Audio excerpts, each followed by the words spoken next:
ঝড়ের মতো আসবো ছুটে দেখতে তোমার মুখ। তুমি চাইলে দুঃখ হব হব তোমার সুখ। পাওয়ার মতো চাই যে পেতে অল্প করে নয়, দেব একটু একটু করে তোমাকে হৃদয়। তুমি যেন সাজানো পুতুল, আরে জানি জানি জানি তুমি আমার প্রেমের ফুল। বলো বলো বলো শুধু বলো না কবুল। টুকরো টুকরো করে দেখো আমার এই অন্তর, পলকে পলকে তুমি অন্তরের ভেতর। একটা মনের স্টেশনে ঘন্টা বাজে ক্ষণে ক্ষণে, একটা মনের স্টেশনে ঘন্টা বাজে ক্ষণে ক্ষণে। এ কি হলো কেন হলো কি যে হলো রে, ভালোবাসিতে হায় হায় মনটা কাড়িতে, ঝিকঝিকে ঝিকঝিকে আসলে তুমি প্রেমের গাড়িতে। আমি আসলে দুদিন আগে একটি গান পোস্ট করেছি, তার সাথে কিছু কথা বলেছিলাম যে আমার গাওয়া চলচ্চিত্রের অনেক অনেক গান, যে গানগুলোতে আমার নাম নিয়ে একটা বিভ্রান্তিকর পরিবেশ সৃষ্টি করা হয়েছে। কোথাও নাম নেই, কোথাও নাম আছে, কোথাও স্পেলিং ভুল, কোথাও ইনফরমেশন ভুল, অনেক অনেক ব্যাপার। তো যেটার কারণে হয়েছে যে আমার যে দর্শক মহল, আমার গান যারা ভালোবাসে এবং আমাকে ভালোবাসে, আমার ফ্যামিলিকে যারা ভালোবাসে, তাদের মধ্যে একটা বিভ্রান্তি, কনফিউশন তৈরি হয়েছে। এটা কেন তৈরি হয়েছে সেটা আমি কিছুটা বলেছিলাম সেদিন। আরও কিছু গুরুত্বপূর্ণ কথা আসলে এখন শেয়ার করার জন্যই আমি মূলত আবার কথা বলছি। আমার কাছে আরও অনেক অনেক গান এসেছে। সেদিন আসলে কিছু গান এসেছে এবং তার আগে তো আসলে জেনেছিলাম, ঠিক আছে, এত মাথা ঘামাইনি, বলার কোনো প্রয়োজন বোধ করিনি। এখন আসলে ব্যাপারটা হয়েছে যে এত মতবিরোধ এবং এত কনফিউশন আমার দর্শকরা ওদের মাঝে তৈরি হয়েছে। এটার কারণে আমার সত্যি খুব খারাপ লাগছে, কারণ আসলে এত বছরের গান গাওয়া, এত কষ্ট করে এত বছরের ক্যারিয়ার, এতগুলো গান, এতগুলো ছবিতে গান, শুধুমাত্র তো আসলে দর্শকদের ভালোবাসার জন্যই গাওয়া, আর অন্য কোনো উদ্দেশ্য নেই। তো আসলে এইটার কারণে হয়েছে কি যে অনেকে এই গানটা জানতে পারছে, অনেকে আমার ভয়েসের সিমিলারিটি খুঁজে পাচ্ছে, অনেকে জিজ্ঞেস করছে আপু এটা কি আপনার গান, এটা তো অনেক আগে শুনেছি, এটা কি অমুকের গান, কিন্তু নাম তো এখানে এটা, বাট আপনার ভয়েসের সাথে মিল। এই যে ব্যাপারগুলো, সেটার উত্তরটাই আসলে দিচ্ছি। তো আমার নামটা আসলে কোথাও কোথাও ব্যবহার করা হয়েছে নাজমিন মিমি। আমি অ্যাকচুয়ালি আমার নাম নাজমিন মিমি। কোথাও এটা দেওয়া হয়েছে নাজনিন মিমি, কোথাও দেওয়া হয়েছে মিমি নাজনিন, কোথাও দেওয়া হয়েছে মিম। বাট আমি কিন্তু আসলে এদের কেউ নই। আমি নাজমিন মিমি, আমার নামটা সঠিকভাবে লেখা এটা। এবং কোথাও কোথাও, আর সবচেয়ে দুঃখের যে বিষয়টা নিয়ে আসলে আজকের কথা বলে, সেটা হচ্ছে আমার নামই নেই অন্য শিল্পীদের নাম, অথচ গানটা আমি গেয়েছি। তো আমার কাছে এটা আসলে মনে হচ্ছে, এটা কি আসলে উদ্দেশ্য প্রণোদিত কিছু, নাকি কোনো ষড়যন্ত্র, নাকি ইচ্ছে করে করা, বা একটা বিভ্রান্তি তৈরির জন্য, কনফিউশন তৈরির জন্য আমার দর্শক মহলে। কারণ একটি দুটি তিনটি পাঁচটি গান নয়, এটা তৈরি হয়েছে কিন্তু আমার অনেক গানে। আমি এ পর্যন্ত 20-30 গানের স্ক্রিনশট পেয়েছি যেখানে আমার নাম নেই কিন্তু আমার গান। বিকজ আমার গান, আমার ভয়েস, এটা নিশ্চয়ই যেসব পরিচালক বা যে প্রযোজকরা আসলে এই কাজটি করেছেন, বা কোনো সঙ্গীত পরিচালক হোক, যেই হোক না কেন, কারণ হচ্ছে, কেন বলছি তাদের কথা, কারণ একটি ছবিতে যখন গান হয় তখন আসলে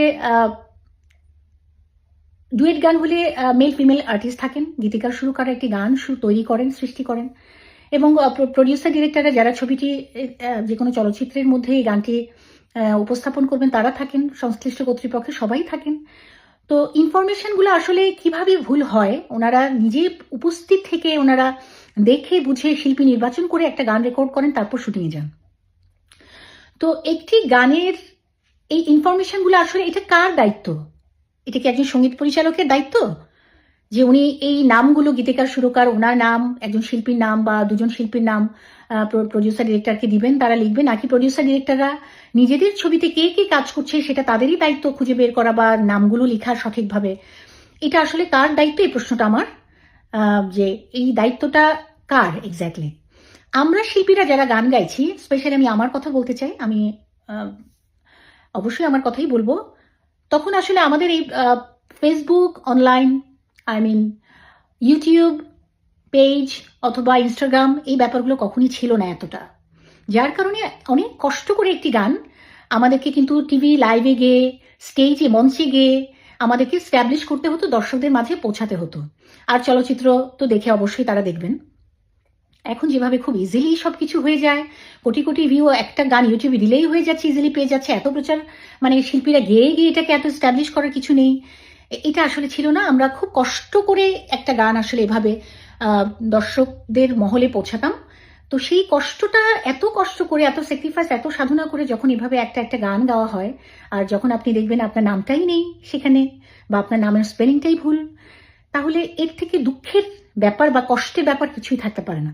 এটা আসলে সচেতন কোনো মহল হলে বা অন্য কোনো জায়গায়, অন্য কোনো দেশে হলে কিন্তু এই ব্যাপারটা কখনোই হতো না। হলেও কিন্তু এটার জন্য যথেষ্টভাবে কিন্তু আইনানুগ ব্যবস্থার ব্যাপারও আছে। এবং আমি জানি আমার ক্ষেত্রে যে ব্যাপারটি হয়েছে, অসংখ্য গানে এই ভুল, তো এই ভুলটি হলে অন্য কোনো শিল্পীর জায়গায় যদি এটা হতো বা তাদের নামের জায়গায় যদি এটা হতো, ডেফিনেটলি তারা তাদের ব্যবস্থাটা গ্রহণ করতেন। সেক্ষেত্রে দেখেন কতটা সম্মান এবং রেসপেক্ট থাকলে আসলে এইসব বিষয়গুলোকে বারবার বলার পরেও এটা হয়নি, যার কারণে আসলে কিছু কথা আজকে বলা। এটা কি আসলে আমার নাম মুছে ফেলার জন্য, বা কোনো ষড়যন্ত্র, বা ইচ্ছে করে কোনো কিছু, নাকি?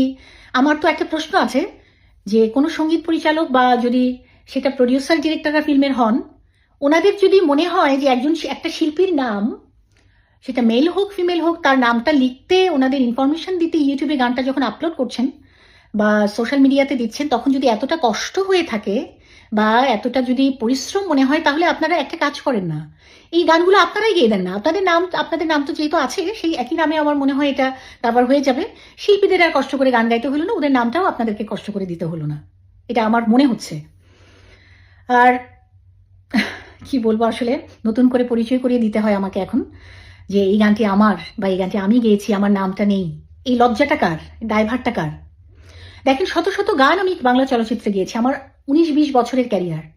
সঙ্গীত পরিচালকরা বা যারা যারা আমাকে দিয়ে গাইয়েছেন এত বছর ধরে, ছবির পরিচালক বা প্রযোজক, তারা তো কেউ অস্বীকার করতে পারবেন না যে এটা আমার গান না।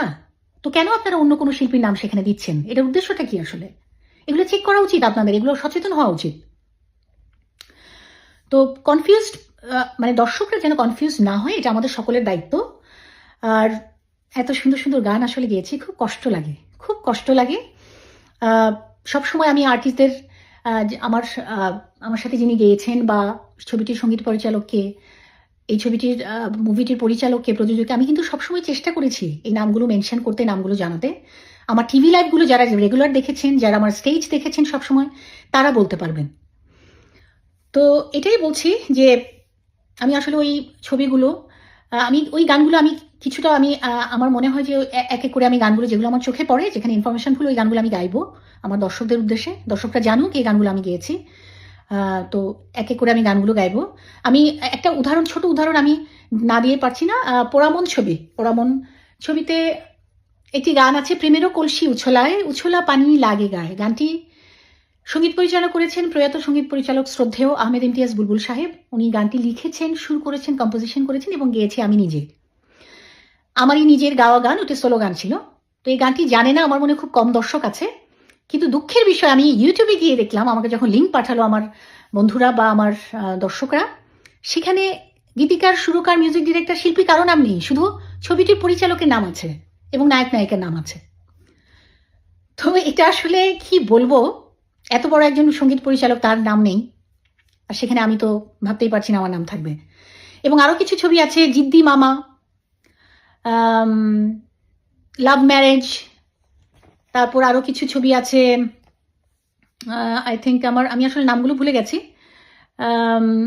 তো এরকম আরো কিছু নাম আছে যেখানে আমার গানগুলো বাজছে, গানগুলো চলছে ইউটিউবে, বিজনেস হচ্ছে, সবই হচ্ছে, কিন্তু আমার নাম নেই। আমি এক এক করে গানগুলো গাইবো, যেগুলো আমার চোখে পড়বে, যেখানে আমার নাম নেই, সেটা আমি অবশ্যই আমার দর্শকদের জন্য গাইবো, যেন তারা কনফিউজ না হয়ে পড়ে। এটা আমার দায়িত্ব, কারণ নতুন করে আসলে এগুলো করতেই হচ্ছে।